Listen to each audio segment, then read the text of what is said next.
जन हुंकार के इस एपिसोड में आप सभी का बहुत बहुत स्वागत है। मैं हूं महेश बहुगुणा, आप देख रहे जन हुंकार एपिसोड। आज के जन हुंकार एपिसोड में सुप्रीम कोर्ट के एक अहम लैंडमार्क जजमेंट की देंगे आपको खास जानकारी और आपको बताएंगे किस तरीके से डिस्ट्रिक्ट कोर्ट और हाई कोर्ट के फैसलों पर लगाता है सुप्रीम कोर्ट रोक और कैसे पलटता है केसों को, ये भी बताएंगे आप। आखिर क्या होती उसके ग्राउंड्स और उसके बाद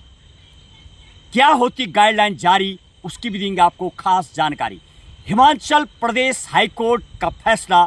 पर क्या कहा सुप्रीम कोर्ट ने, सख्त हिदायत देते हुए हिमाचल का एक केस एससी और एसटी का केस पर एक महिला ने 2015 में जब केस फाइल किया था तो प्रॉपर्टी मांगी, जो कि यदि मैं एक्ट की बात करूं तो SC act, SC succession act 1956-61 time पर यदि मैं भारत की बात करूं तो इंडिया में धर्म के बेस पे जो बने हुए कानून है, हिंदू, मुस्लिम, सिख, ईसाई, हर कम्युनिटी के लिए अलग अलग कानून बने हुए हैं। चाहे वो मैरिज एक्ट हो, चाहे वो प्रॉपर्टी को लेकर के हो, शादी को लेकर के हो, इस्लाम के लिए अलग कानून बना हुआ है, हिंदू मैरिज एक्ट अलग बना हुआ है। सबसे बड़ी बात यदि केस की बात की जाए, हिमाचल प्रदेश के हाई कोर्ट ने महिला के फेवर में दिया फैसला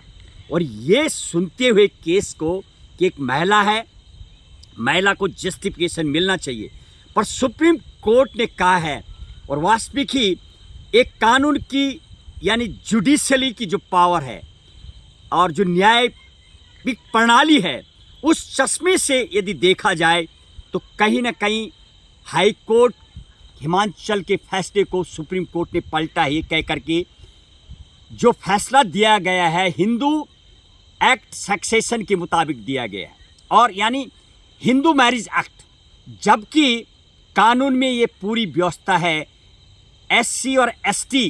के जो केसेस होते हैं वो बिना सेंट्रल गवर्नमेंट के परमिशन के तभी उन पे जो सुनवाई होती है सेंट्रल गवर्नमेंट को नोटिस के बाद और उस आदेश के बाद ही उस पर सुनवाई हो सकती है। लेकिन हाई कोर्ट ने सीधा महिला को प्रॉपर्टी देने की कही बात, यानी वसीयत को जो प्रॉपर्टी थी, एक भाई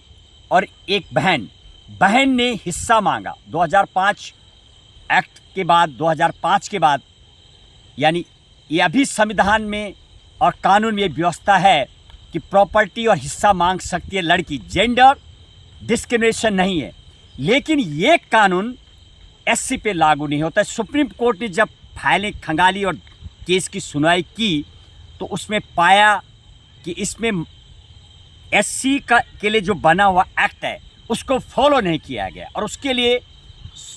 सेंट्रल गवर्नमेंट की परमिशन होती है। बिना सेंट्रल गवर्नमेंट की परमिशन के महिला के फेवर में जो फैसला दिया गया उसे वायलेशन माना है और यही वायलेशन करते हुए सुप्रीम कोर्ट ने साफ कहा है इसके लिए हिंदू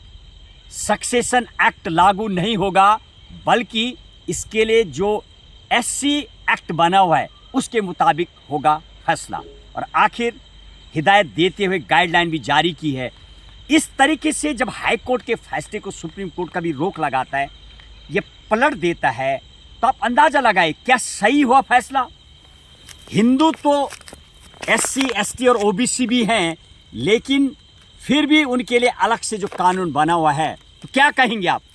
आखिर फैसला आपका बताएंगे आप, सही है गलत। सुप्रीम कोर्ट ने इस तरीके से महिला